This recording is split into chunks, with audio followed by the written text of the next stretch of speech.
In the spring of 1912, the public believed they had finally conquered the ocean.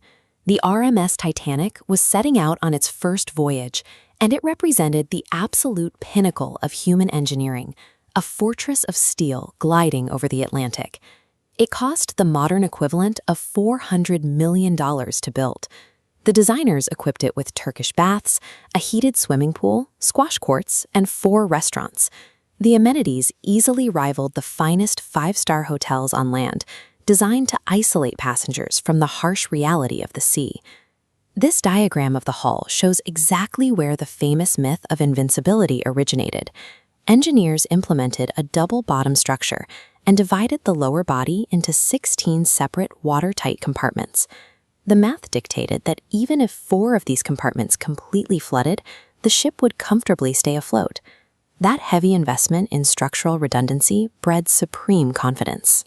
The architects, the crew, and the passengers operated under the assumption that the ship was entirely unsinkable, blinding them to the lethal hazards waiting in the open water. By April 14th, the environment around them had become openly hostile.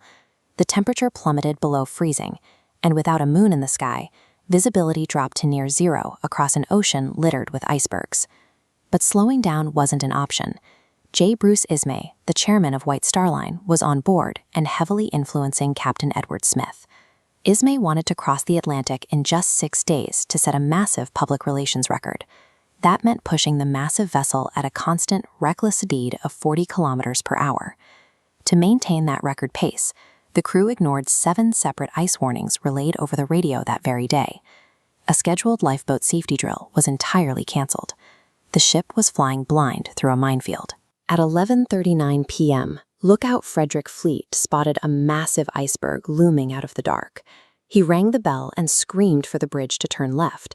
But in the ensuing panic, steersman Robert Hitchens misunderstood the command and swung the wheel right, steering the ship directly into the path of the ice. The collision was practically guaranteed. The crew prioritized a marketing victory over basic navigation, driving their ship straight into a trap of their own making. In this top-down view of the impact, you can see how the collision unfolded over 10 brutal seconds. The 1.5 million-ton iceberg sideswiped the forward right side of the ship. Because the impact hit the sidewall, which only had a single layer of steel, the highly touted double bottom was entirely bypassed. The immense weight of the ice didn't slice the metal like a knife, it crushed it, popping rivets and tearing narrow holes along the side. Freezing water immediately rushed in to 6 of the forward compartments. Here is the math that sealed their fate. The ship was engineered to survive a maximum of 4 flooded compartments. The breach of 6 compartments meant the weight of the water would pull the front down, spilling into the next chamber and the next. As thousands of tons of water flooded the bow, the immense weight dragged the front of the ship deep below the surface. This extreme angle acted like a seesaw, lifting the massive rear propellers entirely out of the ocean into the freezing air. At that exact moment, the physics were absolute. The vessel was already dead in the water, exposing the unsinkable label as a marketing fiction. Up on the decks, the reaction was terrifyingly casual. Decades of corporate messaging had convinced the wealthy passengers they were completely safe. When the first lifeboat was lowered, it had a capacity of 65 people. Only 28 bothered to get in. Even if everyone had panicked immediately, there was no way off. The builders believed the ship was so safe that lifeboats cluttered the aesthetic. They provided only 20 boats in total, barely enough to accommodate 1,200 people. Over 2,200 were on board. By 1 a.m., the extreme tilt of the wooden decks made the reality undeniable. The casual apathy dissolved into violent chaos.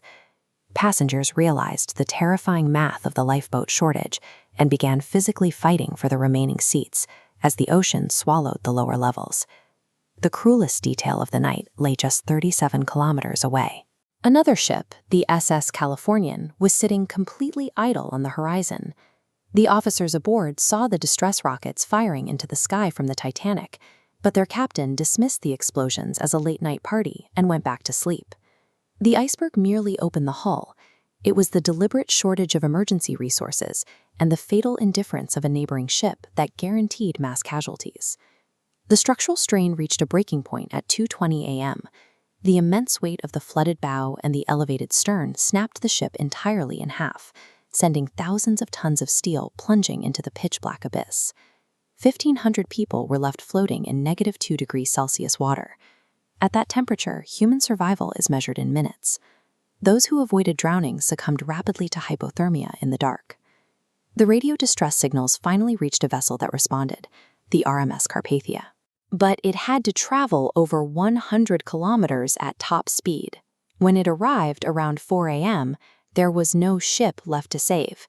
They pulled a few shivering survivors from the wooden lifeboats, leaving a vast field of debris behind. In less than 3 hours, a sequence of human errors, ignored warnings, and corporate vanity completely erased the greatest engineering marvel of its time. The disaster sent an immediate shockwave through society. The blind faith that human industry could easily dominate nature was completely shattered overnight. The sheer scale of the negligence forced international governments to act. They established the SOLAS Treaty, strictly mandating that every ship carry enough lifeboats for every single passenger on board. They also launched the International Ice Patrol, a dedicated fleet to track and warn vessels of icebergs, ensuring a communication failure of this magnitude would not happen again. It took 73 years to locate the wreckage, sitting almost 4 kilometers deep. Today, specialized deep-sea bacteria are rapidly consuming the iron framework. Oceanographers estimate that by the year 2030, the physical remains of the ship will disintegrate completely into the ocean floor. The Titanic remains a masterclass in the consequences of unchecked confidence. It proved exactly what happens when the pursuit of profit and public image